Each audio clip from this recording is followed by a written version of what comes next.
So the whole thing was for me because I've done lots of parodies where I've filmed myself against a green screen, pretending I've been on Britain's Got Talent.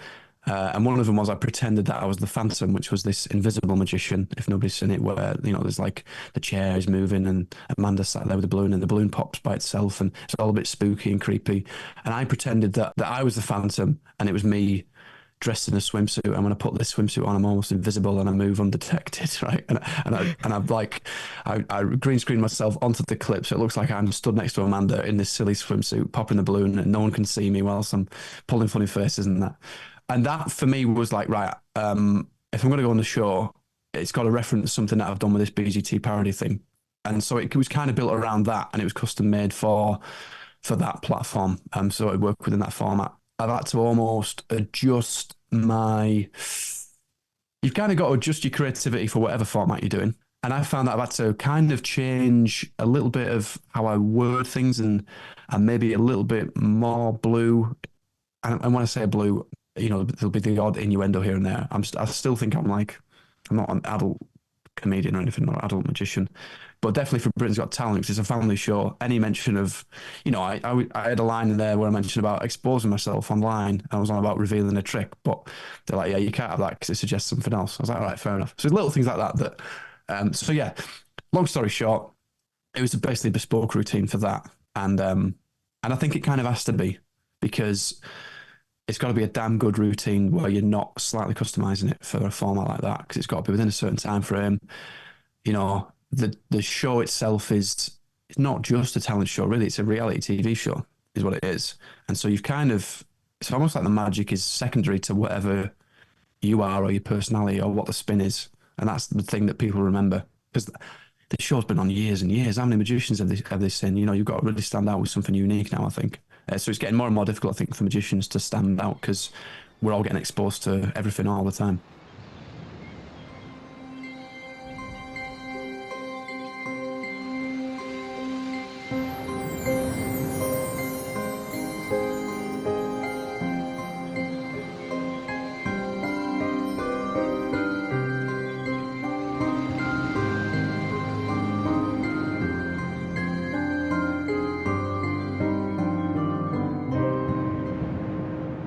Hello and welcome to another episode of Desert Island Tricks. Another guest is waiting in the virtual wings, because this is recording on Zoom.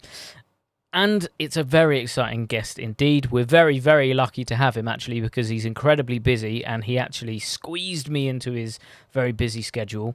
As soon as you've seen the title of who this guest is, you probably know why. And if you don't know why, you should know why, because he is absolutely storming it at the moment. And you will probably, hopefully, and if you haven't, seek it out, seen his recent Britain's Got Talent audition, which was so funny, it was so clever. It was one that you can watch over and over again because it's enjoyable every single time. Again, very out of the box concept, really quirky. It makes me really want to see what he's going to come up with next. So again, if you haven't seen it, go to YouTube. It's on YouTube. Have a look at it. It's great. Today's guest, of course, is Mr. Jack Rhodes. Hello. How are you? How are we? That was some intro. I don't feel like I can live up to that sort of hype. So everybody lower your expectations immediately. So I'm very excited to see what your list is going to be like. And normally I have a guess. I'm afraid I don't know you well enough to warrant a guess. Go on, just have a guess. Just one of them. I bet you get one of them. I'll go. Because there's a couple of things on this list that have appeared in videos, but I have kind of gone into this thinking this is what I would be, if I'm on a desert island, right? I'm assuming there are some people there to perform too. I'm going to be doing stuff that works real world and not just social media. So there's a bit of everything here, but I'm kind of gone, right, this is what I'd use day to day, not just for videos as well. It's all going to be a pure surprise for me as well, which is exciting. Right. But we need to let everyone know the concept. So if this is the first one that you have listened to, welcome along to Desert Island Tricks. You're going to really enjoy what's coming up, and do check out the back catalogue. But the idea is we're about to throw Jack onto his own island. When he's there, he's allowed to take with him 8 tricks, 1 book, and 1 non-magic item that he uses for magic. Particulars: where the island is, how big it is, who's there, are there crabs, are there fish, who knows. This is all within our guest's imagination, so it can go wherever they want it to go. But with that being said, let's find out what your first item is. What's in your first position? Well, first position is, and I've not gone off priority, I've just written 7 down, hoping that when the pressure comes to it, I can think of an 8th, because there's too many to fit in. So I've got 7 that I definitely know, not in any order. I'll go first one is Revolution by Greg Wilson. Spinning a card box on your finger. That, as a standalone thing, as an opener to say, this is me, I do card tricks and I'm quite good at them. The best visual thing I think you can do. And there's a little bit of a knack to it without going into the method, but it's achievable for most people. And spinning a card box on your finger is one of the coolest things you can do without coming off as, look how cool I am. I absolutely love that trick. There's a version of it where you can make it a trick in itself, and one card, like the back design is spun, and the rest of the cards are all normal, but there's one that's spun, and when you turn it around, it's the card that they've named. Great trick. That's not how I use it. I just literally use it. Anytime I get a pack of cards out, bang, it's spinning it on my finger. And I've just realised that one of my biggest... In fact, the video on Instagram that kind of set off a lot of this stuff, and I think it got to like 7 million views in about a week, is the opening to that video is me spinning a pack of cards on my finger. Yeah.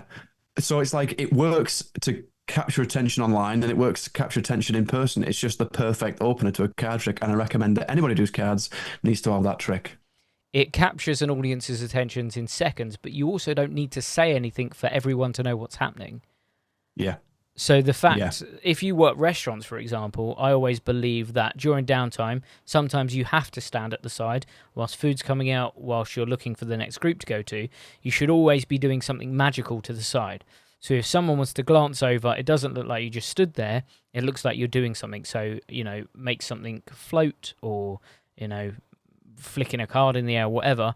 But this falls under that, the idea that you're just stood at the side and this deck of cards is just spinning on your finger non-stop. Definitely. It also helps that, like, when you're approaching a table, if you're doing close-up, it's already a bit of a weird thing to approach a table of 10 people and say, right, I need you to stop what you're talking about and look at me for 10 minutes. But if you basically got to convince them that you're good enough to watch, that they need to give you their time. And if you walk over and before you even say anything, you're already spinning a deck of cards on your finger, immediately they're more likely to go, right, this guy knows what he's doing.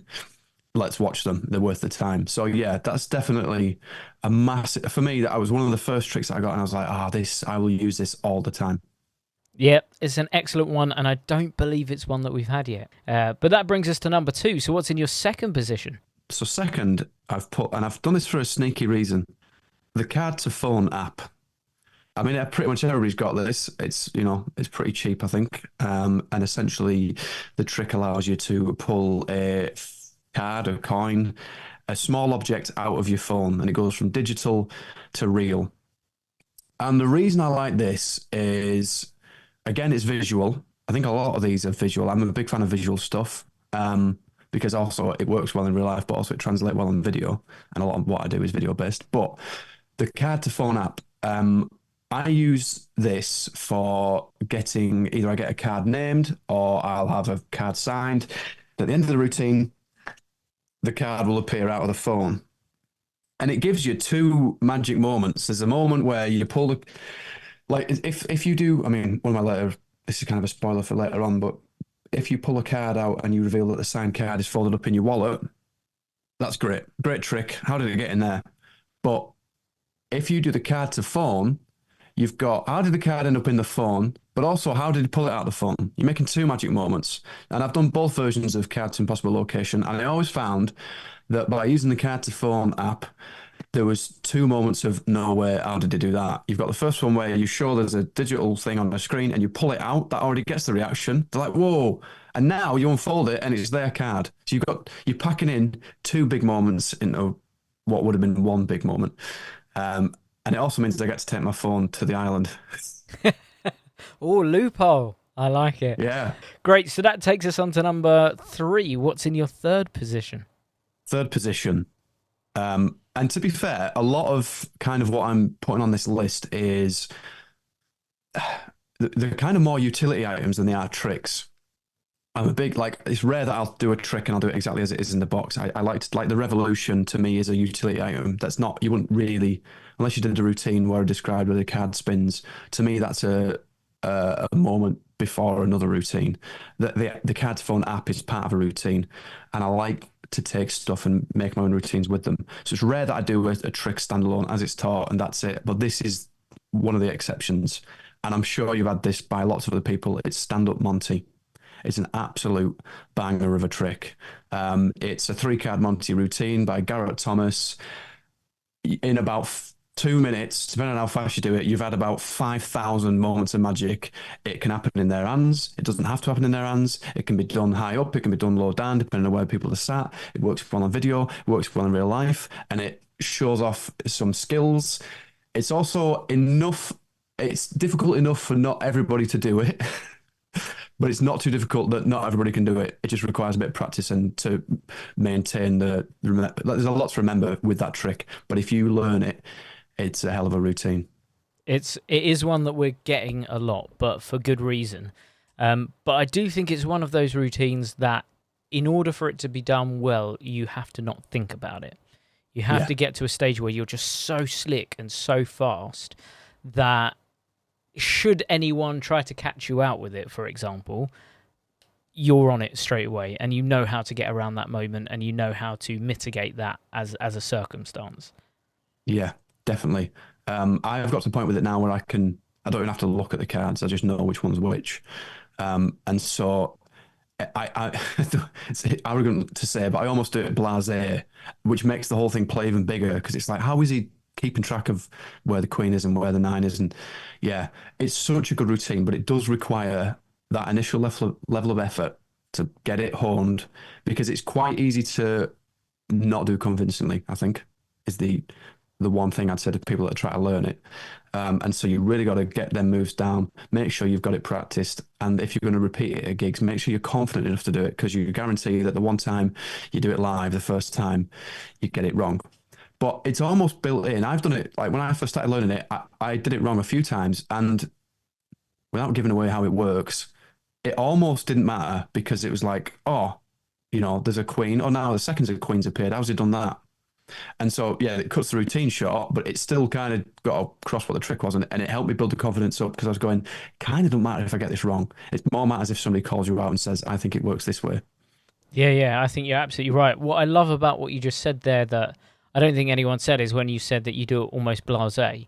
And I think that's actually a really strong thing to do with that because people won't be expecting you to be very slick with it. Therefore, they will feel more like they have the upper hand. So it will almost play into your hands better. Yeah.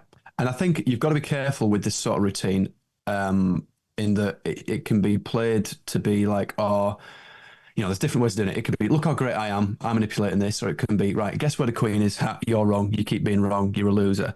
And I think if you're going down that route, it's got to take a certain character to pull that off because it can be you can turn people off quite easily by always being right and they're wrong. And so I know that Garrett does it, I think, in a sense that I've not watched the DVD in ages, but I think he did it as this is what the card hustlers do on the street. This is what they do. And if you guess, you'll always be wrong. And so he's kind of deflecting it's almost saying like, oh, you can't win, but it's fine. I'm just showing you how it works. But if you're the one that's going, yeah, you got it wrong. I moved the queen. I'm great. You're a loser. You're going to lose people. Even having someone, you're playing for someone else.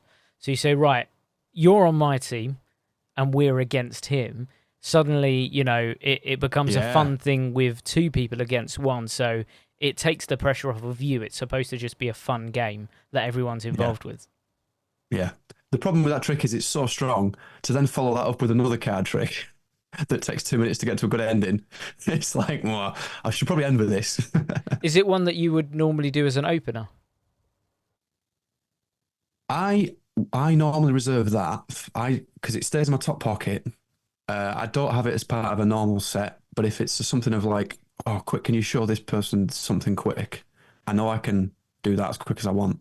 It's also good for like a walk around where there's no tables. It's ideal for that. If they've got a drink in one hand, they only need another hand hold on to the queen. Now it's a 9. Um, yeah, so I don't necessarily do that as an opener for like a big table, but I'd keep it there for if somebody wants me to do something that appears like it's in the moment. Great. Very, very good shout, and it's one that I'm sure we're going to get even more of. It's got to be, surely it's in the top 10 at this point for these podcasts. Yeah, it's so good. It's so good. But that brings us to your halfway point. So what's in your 4th position? In my 4th position, I have got, and I can't remember the name of it, but it's a pocket index by Carl Royale, which I bought off him at Blackpool about 5 years ago. I don't know what it's called. So if you can, I don't know if there's any research that needs to be done at this point, but I know it's a pocket index. And I can't really describe what that is for fear of not exposing what it is, but it's a way of producing a called for card, shall we say. And again, this is like a utility because you could use this for any number of tricks, in which I have done. For example, now we're going back to the card to phone app. When you said, what's the favorite routine to do with that app? I will use the index and I will have my phone on show the whole time. And I will almost make it look like the phone is listening to what they're saying, right? So I'll be going, do you want a black card or a red card? And they'll say, oh, red. Do you want hearts or diamonds? Diamonds. Number card or picture card. Jack, queen or king? Let's go king. King of diamonds, all right. And there's no way I can know that. And I'm holding the phone out as if like they're going, oh, well, is there like a microphone in the phone? Is it listening to... And then I show there's a digital card in the app. And I think at this point, people are thinking, oh, right, he's going to press a button and it's going to digitally turn into the king of diamonds. And then I pull the king of diamonds out of the phone. Freely named card has now become a real thing. So now any sort of thought of, oh, there's a microphone there, or, you've completely busted that theory. Let them unfold it. And like I say, you've got the 2 months of magic. You've got the moment where the digital becomes real, head scratcher, and then you unfold it and it's the card that they've named. Absolutely love that routine. And I also love the index. I like having it in my pocket, knowing that if at any point somebody just says a card, I can quickly find it within about 2 seconds and I can either pull it out their ear, load under a glass, slip it in the pocket. It opens up. If we're talking about like jazz magic, I think everybody should have an index just because it opens up so many opportunities for what you can do in the moment that will feel spontaneous and impossible as well. Because I think people assume it's going to be some sort of digital thing. He's got an app that does something. But when you pull it out and it's real, that suddenly the technology is like, well, it's redundant because no app can make a card appear in real life, can it? So, yeah, it becomes a much stronger thing because of that, I think. And don't get me wrong, I do like the odd app. I'm not a massive... I live in the Lake District, right? And every app I find relies on having a good 4G connection. And listen, me and the 3 sheep that live here don't have any sort of internet connection. So if it relies on internet, I can never, I can't do it. That's fine. So, and card to phone, you can be in aeroplane mode and it still works. So yeah, it's a winner for me. Yeah, great. Very, very good choice. And that brings us over your halfway mark to number 5. What's in your 5th position? So, and as we go down these numbers, I'm like, I've got to come up with what this 8th one is. But the 5th is, and I don't know if this is going to ring any bells, OXF coin set. It is a coin set, I think inspired by an Eric Jones routine, but it's a dolphin in a turtle. And what that means is, it means I get to do a vast number of coin routines on this island because I've now brought with me a dolphin and a turtle. So a little loophole there. But the trick I do with the 2 coins, there's a beautiful, if people want to look up the routine, it's called the OxyClean coin routine by Eric Jones. One of the first things that inspired me to get into magic. We're talking maybe 15 years ago, back in the old school Eric Jones days when he didn't have a beard. And it is, your hands start empty. There's nothing hidden in the fingers, nothing palm, there's nothing like that. And you literally grab a piece of nothing, you drop it and it turns into a coin. And it's like, all right, that's pretty good. Then, and you only have 1 coin and there's nothing else in your hands. There's no way he's going to make a second, but guess what? He grabs another thing in the air, drops it, and you hear it, the sound that it drops, and now you've got 2 coins, and then he makes a 3rd one appear. And it's like the most, I don't know, it's a beautiful bit of coin magic. And then they one by one disappear. And this coin set allows you to do that in the cleanest manner. And I use dolphins and turtles very often. I've never described it like this. Is the weirdest thing. Feels alien calling it a dolphin. I do a signed dolphin coins across, inspired by a magician called, and I don't know if I'm pronouncing this right, Luis Piedrahita. I seen him do it ages ago. He did a on Spanish. He's a Spanish magician, and he did a coins across where the spectator signs their initials on both sides of each coin. And so you've got 4 coins. They're signed, so there can't be any extras. And yet, one by one, they jump from one hand to the other without the hands touching each other. It's an amazing routine. And I combined that into my own little thing, and I do this signed coins across using that particular coin set, and it plays massive. It's great. That sounds great. There's one that I'm definitely going to look into. I think that sounds phenomenal. Yeah, the particular techniques in this Oxy clean coin, if you've not seen that routine, it's amazing. Yeah. And Eric Jones is like beautiful coin magician. And this, yeah, and he's got another one called Flash Coins Relit, which is essentially the same routine but with flash paper. And if you use that with a quiver purse, you have 3 pieces of flash paper in a quiver, which is let's just say a purse. And you dump out these 3 pieces of flash paper one by one. No, there's 4 pieces, one by one. 3 of the pieces of flash paper turn into coins. You've got a lighter there, and then you melt the coins one by one back into each other with the heat of the lighter, and at the end with the 4th piece of paper, you touch it to the lighter, you throw it at the coin, and the coin disappears. Your hands are empty, and now when you open up the purse again, the 3 coins are back inside the purse where the flash paper was. And this is the same. It's basically the exact same sleight of hand as the OxyClean coin routine, but you've got flash paper in there as well. It's absolutely great. Would you say that routine is within the realms of a beginner, intermediate, or advanced? It's either intermediate or advanced. I think a beginner could, and I learned it as a beginner, but it took me a long time to get it so it didn't feel like you're playing with coins that aren't actually coins, if that makes sense. Mm-hmm. I think sleight of hand is so important, and it's so important when you're handling props that aren't what they seem to be. Because if it appears like it isn't what it's meant to be, because you're handling it in a fishy way, you're kind of giving the game away.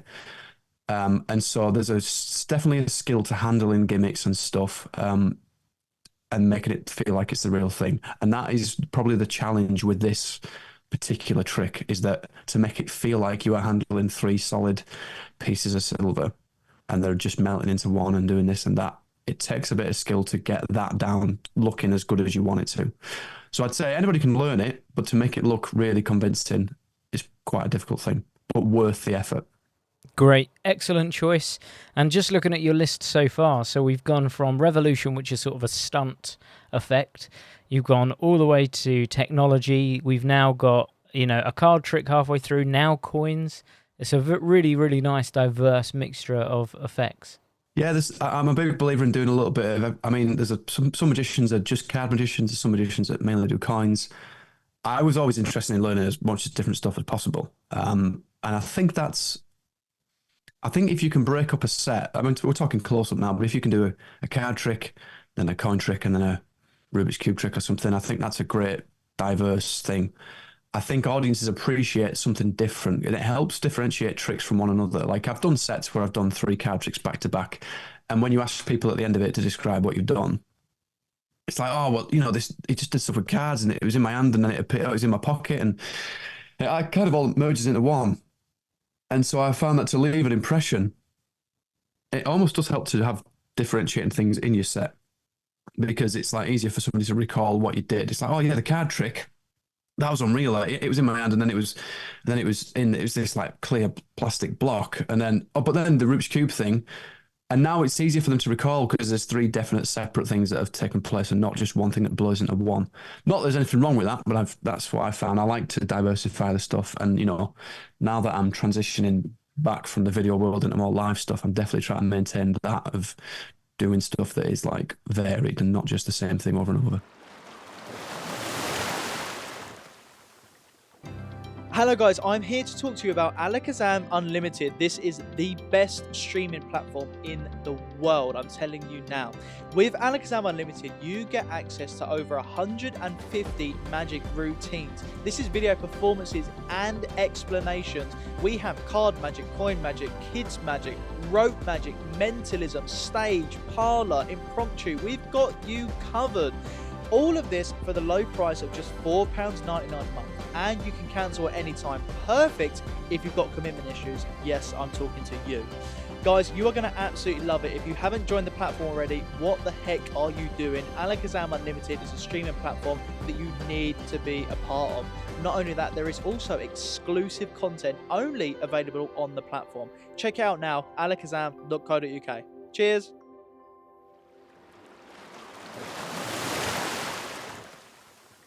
But that does bring us over onto your 6th item, and I'm worried for your 8th item at this point. So what is your 6th item? 6th one, I have gone for Venom Cube by Henry Harrius.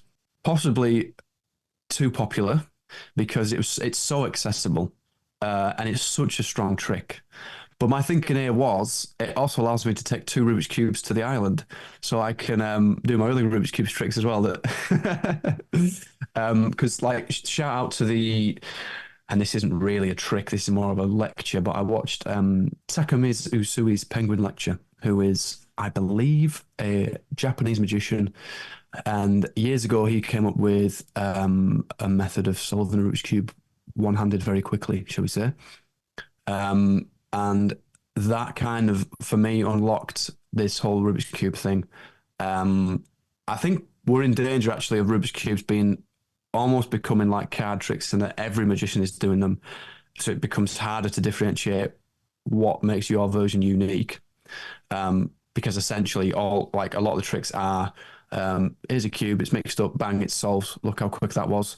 Or it's, here's a little cube. Oh, now it's Skittles. That was nice. And it's hard to make that your own thing. So if we're talking about originality and try to differentiate yourself from other magicians, the Rubik's Cube thing, especially when you're walking around with the same paper bag that everybody else has got, you've either got a red one or a blue one, and they're great, don't get me wrong, and then you're putting it in the bag and it's solved, it becomes difficult to be original with it, which is it's a nice challenge, but it's... And it's the same with this Venom Cube. Essentially, the spectator mixes up the cube, and you've had a cube sat there on full show the whole time. And then when you compare the 2 cubes, all 6 sides match impossibly. And every magician states that there's 1 in 42 quintillion chance of this being a thing. And everybody's got the same pattern. It's true. But it's an incredible trick. So strong and really easy. Like, almost too easy. And that's why I'm a bit like, I think that's why it's overdone. I quite like tricks where it does take a bit of skill, because it means not everybody's doing it, because some people inherently just want stuff that's self-working, and there's nothing wrong with that. But if you can do stuff that not everybody's doing because it requires a bit of skill. But having said all that, the end product of this Venom Cube is so strong. And it's such a nice thing. Like if we're talking about a parlor show, if you've got I used to do it where I'd have a Rubik's Cube covered in like a wine glass, and it was just on show the whole time. It's a nice little visual thing for people to sort of focus on. And then, I had a full Rubik's Cube routine, and at the end of it, they'd mix it up and it matched. And it's like such a big finish to a Rubik's Cube routine. It's hard to ignore that. Yeah, incredible trick. And all of Henry Harris's products are actually top notch as well. But yeah, it's just a challenge to try and make it your own. It's a phenomenal trick. It really is. I think it's probably still the best solved cube effect on sale in terms of it being clean. Yes. Yeah, I agree with that. Yeah. I think there's definitely... Yeah, it is so clean. I'm now thinking of the other Henry Harrius stuff. And it's funny this. I did... I talk about my dad quite a lot in my comedy stuff, but my dad is very like... He'll watch my stuff, but he's very like... Right, let's see what this like. Let's see if I can catch the little bugger out, right? So I did a whole video based on Rubik's Cube effects, and one of the things my dad picked up on, which I've never heard from anybody, and I was like, he's right, is that he's like, it was good that, but every time you put your hand in that bag, you were doing something. Like if you're going to drop a Rubik's Cube in a paper bag, it doesn't look like whatever you were doing then. And I'm like, there's a good point there. And I think it can be, I don't want to give away how we're talking about the, what's it called? Rubik's Cube 360. Yeah, yep. Yeah. Because of the method, you're almost forced to make it look a little bit awkward when you're fumbling about putting a Rubik's Cube in a bag. And I feel like as magicians, we need to find ways of justifying that action, because my dad's a layman. He has no idea how the trick works, but he knows there's something going on. And if he knows there's something going on, it needs fixing. And he's right. If you were going to put something in a paper bag, you'd drop it in or you'd put it in. You wouldn't be very carefully placing it in a certain section of the bag. And so but because we all do these tricks and we kind of go, yeah, that's fine. We could sort of forget that, them little moments do matter. I don't know what my point was with this, to be honest. Venom Cube's great. And actually, this touches on my next one. Okay, well, let's go for it then. So what is in your 7th position? 7th position is the leather cylinder and coins routine. I don't know what the actual official name is for the trick. Leather coins? Leather tube and coins, something like that. Go for that. We all know what I'm on about.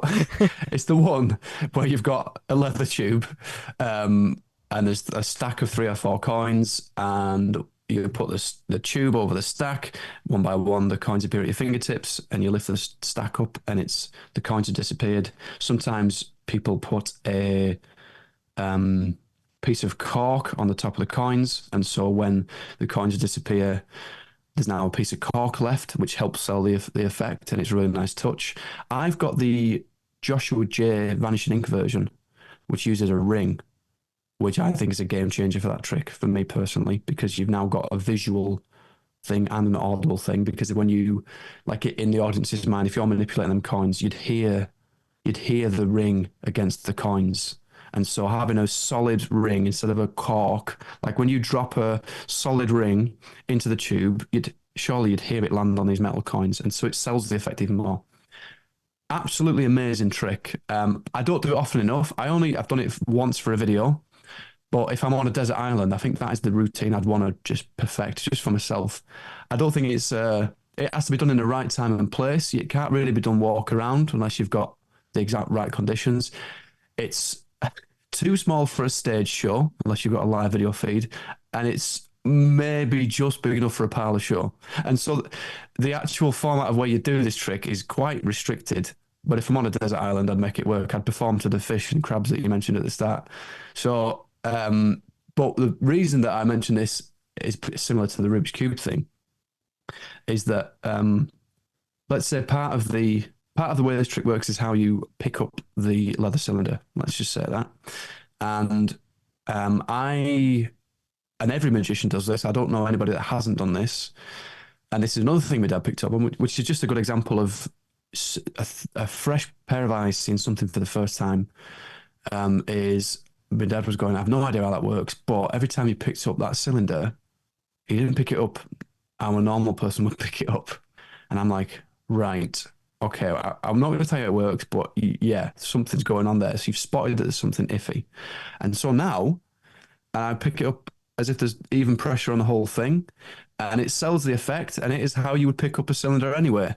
And I've not seen any other magician do it. And it's so funny how one pair of fresh eyes can unlock a whole new way of doing the sleight, and it sells the trick even more.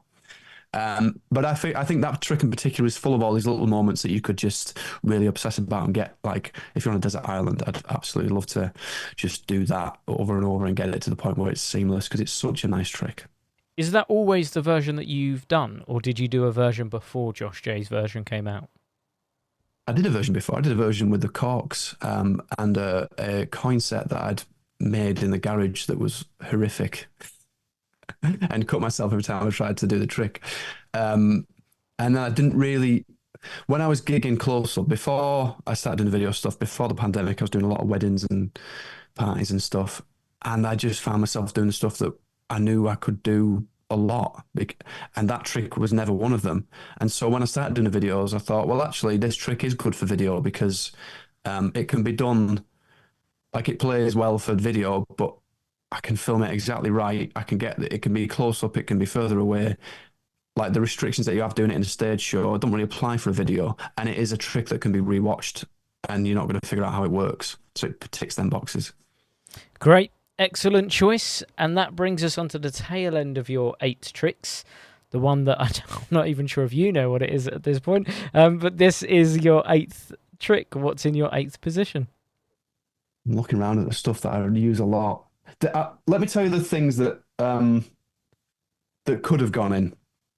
Real Man's wallet is a wallet not so much anymore, because actually I don't carry a wallet around anymore. But back in the day, that was the thing that was on me all the time. And this is a way of having a signed card appear in a wallet or a coin or a ring. And that's what I liked about it, is that it could be anything. So before, when I mentioned about the having a card named, if for whatever reason I don't have the card to phone app, or I don't know, I want to do it slightly differently because I've done the same thing for the table before, I'll do the same trick, but I'll have it in my wallet. Or, I'll make a signed card appear in my wallet. And that for me was I've tried lots of different wallets. That was the first one I got, and that was the one that I was like, I'm the most comfortable with this. It just works. And actually, it's a nice wallet day to day. I think it's important for a magician to have a wallet that's decent. And I also think there's a lot of wallets out there that do a lot of things. And you'll notice that none of these are like mind reading mentalism tricks. I've never really done mentalism for whatever reason. These are all like magic stuff. And so I didn't need a wallet that can get information or do other things. I only ever needed a wallet that I could make stuff appear in, and maybe a fire wallet. So yeah, Riddle Man's wallet is possibly an honorable mention. Mini chop cup is up there. Okay. Mini chop cup is such a good trick. Do you know what? I think that's the one. Because that, to me, is the equivalent of Standup Monty, but not with cards. Because you're getting hit with moment after moment after moment. It's got a big finish when the final loads come out. It can be done in a spectator's hands because it's a mini chop cup. That's the one. We found it. That's number 8. Okay. The mini chop cup. Yeah. And I used to do it with, I bought these golf balls that had emojis on them. And one of them was a poo emoji and one was a laughing emoji. And I produced the poo emoji one, and I'd be going, and if you think this is shit, you're having a laugh. And then I'd produce the one that's laughing, right? Or something like that. And it was such a nice ending. And then obviously you stack the 2 balls on top of each other in the cup. And we all say the classic line, they don't even fit in the cup. And it's such a lovely trick. Yeah, I don't do it as much now. But God, to me, that's the equivalent of Stand-Up Monty is a chop cup routine. But when you use the mini chop cup, you do it in their hands. They can feel the ball land in their hand. It's amazing. Yeah, I can't remember who it was that I saw. It might have been Leo Schmetzers, maybe, who has a routine with a mini chop cup on the palm. But that, for me, was the first time that I'd seen the chop cup and went, actually, that might be for me. Yes. I'll tell you who I saw do it. Same guy who did the index, Carl Royale. He's got a mini chop cup routine. Amazing, yeah. And actually, I used to do a cups and balls routine walk around with just one cup. This is Jonathan Cam's cups and balls routine. It lasts like 30 seconds. It's super visual. You've got 3 balls. They're going through the top of the cup. Now there's a red ball. Now there's a big, massive silver ball. And it was great. The problem is, there's a real proper like silver, I think there's a steel ball and a red pool ball.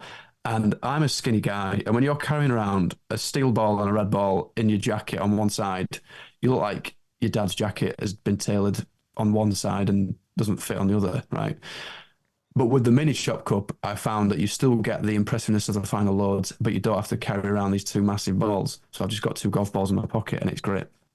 Great. So is it all your routine, or was it based on other people's? I can't remember now. I imagine it started off as somebody else's, and then I found my pattern. This is kind of what I do with all these tricks, is I'll learn the original thing. I'll find out why it works, or what's the part of it that makes it work, and then I'll put my little spin on it. I'll try it, test it out. Right, this line worked, this didn't, this got a laugh, this didn't. Keep tweaking it, and by the end of it, it looks like it's a whole new routine, but it's probably started where it was the same. And I imagine that my chop cup routine, I mean, there's only so much you can do with a chop cup routine. He says, I'm doing a live thing where I've got a full cups and balls routine, and I'm doing something within that I don't think anybody's done before, which I'm not going to share just yet because I'm super proud of it, but it's also I want to keep it a secret for now. because once that goes out, I can see everybody doing it. Which is the risk in it with any of these things, is that like the magic community is great, but if you tell someone an idea, 5 minutes later you might see them doing the same thing because everybody's trying to find a new and original way of doing stuff because people want to stand out, which I understand. But yeah, this mini chop cup back in the day, game changer. Yeah, it sounds phenomenal. I love the little joke of the poo emoji as well. That's really funny. Yeah, and that added a nice little thing, and feel free for people to use that. I mean, golf ball is hard, so I think that's the other thing. When you're using the crochet ball for the mini ones, that's great. But when people produce a large crochet ball, I always found that a little bit. It's like, well, there's no sound thing there. For me, when I'm doing the cups and balls, I will produce 8 balls and pool balls because it feels more impressive. Because it feels like, well, if he's just snuck that under the cup, you'd hear the sound because that's a hard ball and it's going up against a steel cup. So you fool them audibly as well as visually. Whereas with a crochet ball, you lose the audible thing. Visually it looks impressive, but when he could have snuck it in, we wouldn't have heard it. Whereas you do it with a golf ball and a mini chop cup, it's the same thing. So you get the hard thing. There's a bit of weight to it, so when it lands in their hand, it's great. And then you get this funny thing of they've got emojis on as well, and you can have a line, and it closes the whole thing nicely. Yeah, it sounds superb. It sounds like a really quirky way of doing it as well, which is nice. Yeah. And that brings us on to your 2 curveball items. Curveballs because one of them we don't know where it's going, and the other one you only had a choice of one out of hundreds and hundreds, if not thousands and thousands. So what did you go for your book? The book, I was torn between 2.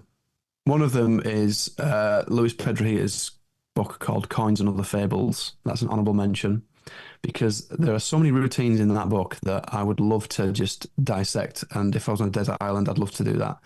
But I've picked for number 1, the Piff the Magic Dragon book. I've read it quite recently, and it was the first magic book that I've read that I enjoyed just to read it. Never mind learn the tricks and what his thoughts are on magic and stuff. It was so well written. It was so funny. There's almost like Easter eggs within the book that pay off towards the end of the book. Like, I was obsessed with it, and it was such a good insight to learn about. Because I feel like my humor is almost very similar to Piff the Magic Dragon. I'm just not wearing a dragon costume.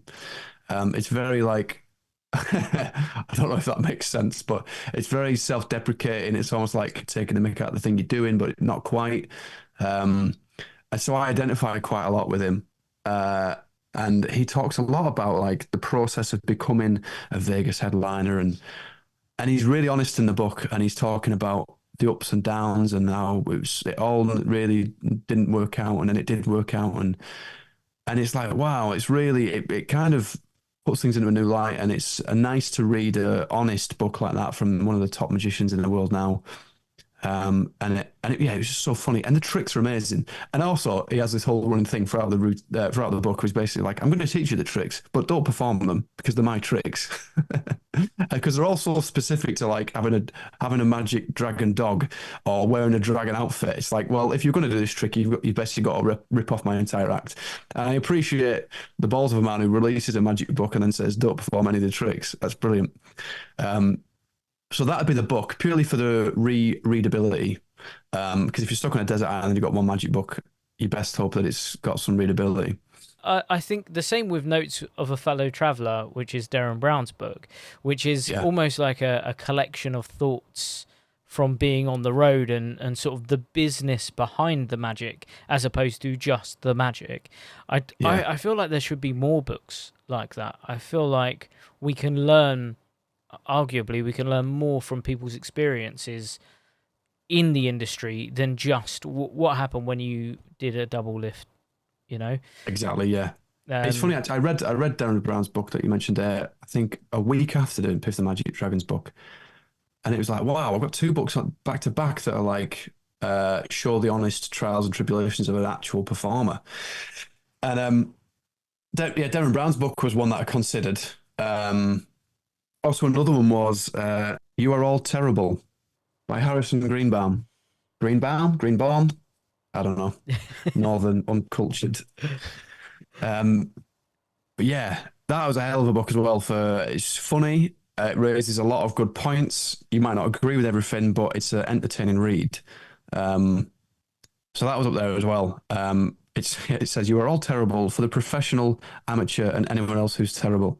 And it's just his theories on magic and comedy, and but that's also a nice book. He's on about being in comedy clubs and just dying, and I think it's reassuring to people that are especially when you're first getting into it and you're having these experiences, and if all you're seeing is successful people and what they put on social media, I've just had the best gig of my life, and look at all you're like, oh, it could be really demoralizing. And so to read a book where people are explaining the awful things that have happened throughout their career, and you're experiencing the same things, it gives you light at the end of the tunnel. And I think that's what all these books for me, having that honest side of it is a massive, massive thing. Yep. Amazing. Really, really, really good choices. Even your honourable mentions there are all killers as well. They're all really, really cool books. But that does bring us onto your curveball. This is the one that no one knows where it's going to go. So what is the item that you're taking with you? I was torn between two. This is the honourable mention. The honourable mention is Solo, which is a music / sound effects queuing audio system. It's a Bluetooth thing that connects to your iPad wirelessly. You scan an RFID tag over it and it cues something to play out of your speakers.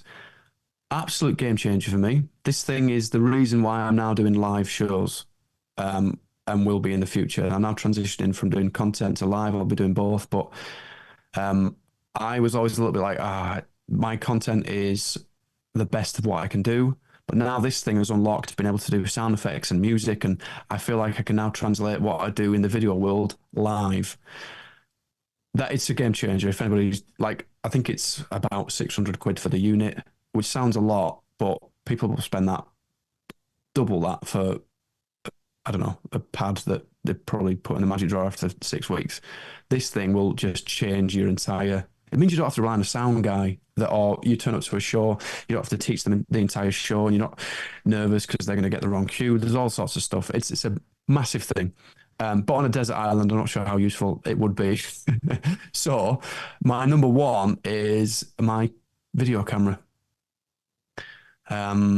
Not just for making content, although if I'm on a desert island, you best believe I'll be vlogging it. It's mainly for watching myself back when I'm practicing routines. I think a lot of magicians practice in the mirror to try and get the sleight of hand working well and looking good, and they'll do the patter and they'll do the pretend that they're interacting with people. That's all great, but you're in the moment, you're doing it, and it's hard to analyze what you're doing whilst you're doing it. And so I find that, and this for me is the biggest thing that changed for me when I started doing the close-up stuff. I found it very difficult to get people to film me doing it, because it's an awkward thing already going up to a table of people to then say, can you give me 10 minutes of your time to watch me do some tricks? Also, if I give you my phone, can you film it, please, so I can watch it back? That's a weird thing to ask. And so I didn't really get into this thing until I started doing comedy clubs, and I'd record every set. And initially it was just so I could find out, if I've come up with a funny thing on the spot, I can remember it. And so I can go, oh, actually, I might be able to manufacture a point in the show where I can do that same thing and it appears off the cuff, right? Because whatever happens is, how many times have you thought of something funny, you've got in the car, you've driven around and you've gone, oh, what was that thing I said? And then you can't remember it. Well, filming it means you can remember that. But what I found was over time, filming every gig that I did in these comedy clubs was I became very aware of how I came across and what my character was. And I think self-awareness is a massive thing for magicians. If you can be self-aware enough to know what people's initial impression of you will be, and what people's impression of you will be when you do this certain move, or when you're doing this, or when you say that line, it's huge. And so having a camera, even if you're practicing an ambitious card routine or anything, film yourself doing it. Film yourself doing it as if you're doing it to an audience. And I guarantee when you watch it back, there'll be stuff that you pick up on. You go, right, I'm glad I filmed that now, because I would rather get that out of the system now before I do it live for people. The amount of times I've watched myself back and I've gone, right, well, that line was unnecessary. You're just describing taking the cards out of the box. What are you doing that for? You don't need to say this. You can trim all the fat. You can make the routine. You can hone it down, make it more efficient. And that is all unlocked by doing it in front of a camera and not the mirror. And it's an uncomfortable thing at first, because speaking to a camera is a weird alien thing. It's just you in a room and this lens is looking at you, and it's a weird, awkward thing. But once you get over that initial fear, I honestly believe that is one of the best things, the best methods for magicians to improve the way they come across and their own self-awareness. Yeah, it's great. There was someone, forgive me, I won't be able to say who this is, but someone brought out a camera system for magicians, and it was like a covert, almost button cam that they could wear, and then when they were performing, they could use that as feedback from reactions and what was being said and what people were doing just to review after. I always thought that was an interesting way to go. Yeah, that's a good one. And I've also seen that they've got these like Ray-Ban glasses, I think now, with a camera in them. And I see a lot of people doing like POV shots of magic tricks and stuff. But that'd be great for, I don't know if these are sunglasses or if they're normal glasses. And also you have to wear glasses in order to justify having them on. But if you could, that's another way of doing it. Film yourself through them. I imagine they capture audio. And then you get a way of finding out what, what's happening at close-up gigs. I did film the odd close-up gig, like wedding and stuff. And it's funny because you find out, in the moment, you try to do your best to be in the moment and react to people and stuff. But there'll always be like, I remember there was one clip where I did like, it might have been the mini chop cup or something. And like, there might have been 10 people on the table, but there's like 2 at the back and they're just sort of discussing to each other what they think is going on, how it's worked. And you're not aware of that in the moment. And so it's good to see that back and see what routines, like how they're working in real life. It's a massive thing, watch yourself back on video, not just doing it in front of the mirror. I think that's a great suggestion, not just for your desert island, but just in general. I think it's a really good piece of advice. But that does bring us to the end of your list. If people want to find out more about you, want to find out where you are, what you're up to, where can they go? They can go anywhere on the internet because I'm like a bad rash. I'm just everywhere. So just type in Jack Rhodes on YouTube or on Instagram. It's Jack Rhodes YT. And you'll see my silly mug doing silly tricks. And of course, you've got something going on at the moment that people should be trying to support you with. Which I've completely forgot I should be plugging. Yeah, and forgotten that I'm even on it. I'm currently doing Britain's Got Talent. Which is bad that I've not even like remembered to mention that. Yeah. Still, yeah. So keep an eye out because I might be appearing down the line on that. But I did an audition for Britain's Got Talent. It went very well. And this is all me now transitioning slightly more into the live stuff and not just content. Was the routine that you did, was that something that you sort of had written anyway for a show? Not quite. I mean, the routine, and this will make sense to anybody who's not seen it, but the routine. So the whole thing was for me because I've done lots of parodies where I've filmed myself against a green screen, pretending I've been on Britain's Got Talent. And one of them was I pretended that I was the Phantom, which was this invisible magician, if nobody's seen it, where, there's like the chair is moving and Amanda sat there with the balloon and the balloon pops by itself and it's all a bit spooky and creepy. And I pretended that I was the Phantom and it was me dressed in a swimsuit. And when I put this swimsuit on, I'm almost invisible and I move undetected, right? I green screen myself onto the clip, so it looks like I'm stood next to Amanda in this silly swimsuit, popping the balloon, and no one can see me whilst I'm pulling funny faces and that. And that for me was like, right, if I'm going to go on the show, it's got to reference something that I've done with this BGT parody thing. And so it was kind of built around that, and it was custom made for that platform, so it worked within that format. And I think I've had to almost adjust you've kind of got to adjust your creativity for whatever format you're doing, whether it's online, whether it's close up. You've got to, you can't do everything you want. Like I say, with the cylinder and coins, you can't really do that walk around. So you've got to work it within the format that it works. And I found that I've had to kind of change a little bit of how I word things and maybe a little bit more blue.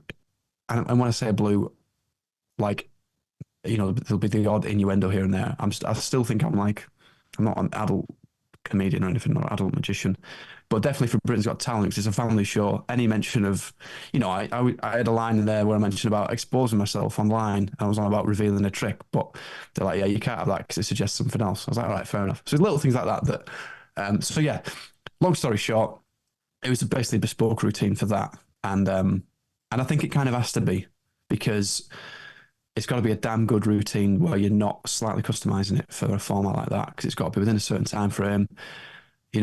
The show itself it's not just a talent show, really. It's a reality TV show, is what it is. And so you've kind of it's almost like the magic is secondary to whatever you are or your personality or what the spin is. And that's the thing that people remember. Because the show's been on years and years. How many magicians have they seen? You know, you've got to really stand out with something unique now, I think. So it's getting more and more difficult, I think, for magicians to stand out because we're all getting exposed to everything all the time. And without giving anything away, does that theme continue along the line? Yes and no. Yes and no. I can't say too much, but let's say down the line, questions will be answered and questions will be raised. And I don't want to say much more after that, but it should be good. If it goes well, it'll be amazing. If it doesn't go well and I die on my ass, then that's that, right? And we've gone out and tried to do something different. But yeah, it'll definitely be unique. I'll say that. Well, that's as good a cliffhanger to end on. But you're going to smash it. We're all behind you, no doubt. And I'm sure you're going to do incredible. If it's anything like what we've seen already, it will be great. Appreciate it. So with that being said, thank you so much, Jack, for your time. Thank you for taking us to your desert island. Good luck with everything as well. We hope that you don't stop your videos as well because they are excellent. And again, from a personal perspective, do go and check out Jack's videos because they are really funny. They're really well thought out. They're really unique and interesting. If you've got time, instead of scrolling, looking at, I don't know, cats and dogs playing with each other, watch Jack's videos because they're much more interesting. But with that being said, we will say goodbye for now and we will hear back next week with another episode of Desert Island Tricks. Goodbye for now.